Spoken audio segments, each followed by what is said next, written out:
Here we are back at the shop, in the shop. It's late at night. Well, not that late, probably. Let's see what it is here.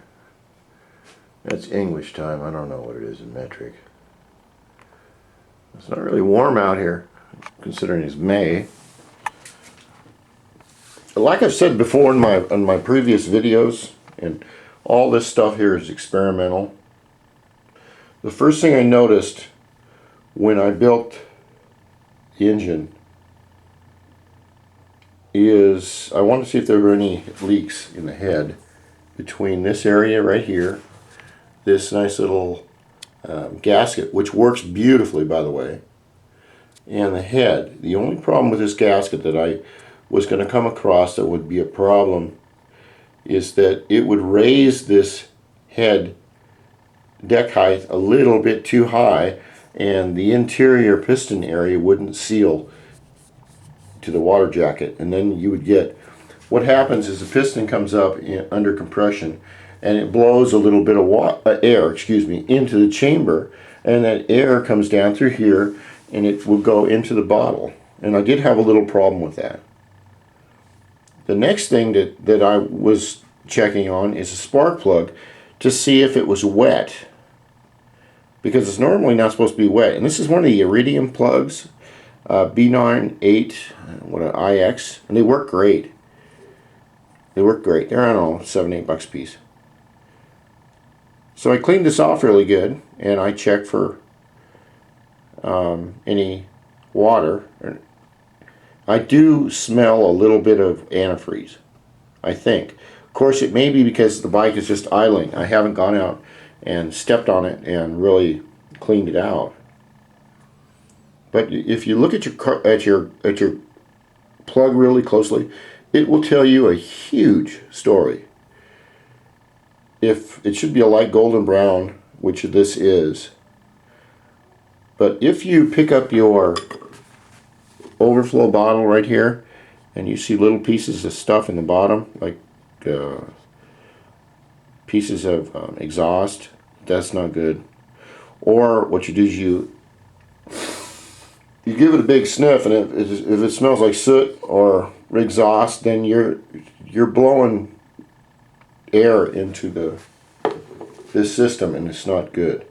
So what I did was I took these bolts right here and I tamped them down better, and hopefully the problem will go away.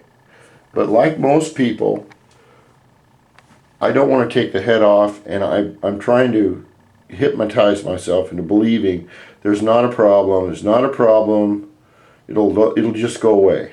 Well, it might go away, it might not, but if I have to strip this down and redo this head gasket, then I'm going to have to take all the fluid out of it, and it's a mess to do. But I mean, if I have to do it, I have to do it, because this gasket material is an experiment. It's very good material, but I wish I could get it like half that thick, but you can't. I can't get it that's as thin as I can find it. So right now I've got mechanical lugs right here. These I found today, and they will.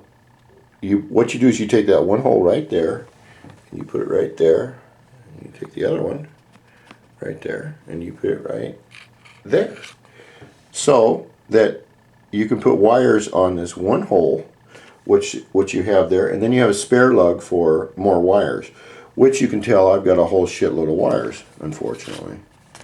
But that's all the fun in having the thing work.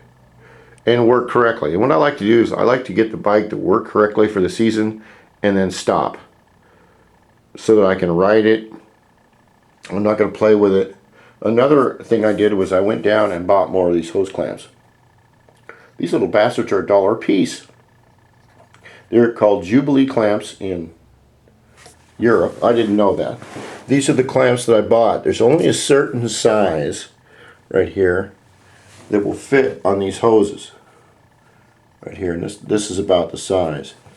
The problem is every year you go out and buy these things, they make them cheaper and cheaper and cheaper.